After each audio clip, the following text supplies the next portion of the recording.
এই টিফিনে কি হচ্ছে? টিফিনে কি হবে? টিফিন বলে তো চলে গেলে। এই হচ্ছে মাছের ডিম। সেই কালকে মাছের সঙ্গে ডিম আনা হলো না, সেইটা এই মাছের ডিমের বড়া করছি। ভাজার পাত্রটা দারুণ হয়েছে তো। এটা আমার বড়দির মেয়ে দিয়েছে। আজ 5 বছর হয়ে গেছে, 6 বছর। তো ভাজা যায় খুব ভালো। ও চায়ের জন্য দিয়েছিল, এবার চাটা তো পড়ে যায়, তাই আমি কি করেছি, একদিন মনে হলো এই দেখো তাও এই দেখো এইগুলো হলে আর এই করো, তুমি এক কাজ করো, নাও ওরা একটা করে তোলার দরকার নেই, এ দিয়েছি, খেয়ে বলো কেমন হয়েছে। এই বড়াতে যে কোনো বড়াতে ধনেপাতা দিলে তার একটা টেস্টই আলাদা। হ্যাঁ, তুমি তো ধনেপাতা এনেই রেখেছো।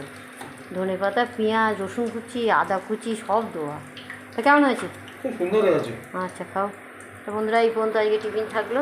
এরকম প্রত্যেকদিন বানাবা? হ্যাঁ হ্যাঁ, প্রতিদিন বানাবো, চিন্তা করো, প্রতিদিন বানাবো। হ্যাঁ, ঠিক আছে, ঠিক আছে। এগুলো হয়ে গেলে তাহলে কটা দুটো উল্টালেই হয়ে যাবে। নাও, এগুলো খাও তাহলে। রাখি, আবার দেখা হচ্ছে পরে ভিডিওতে। না।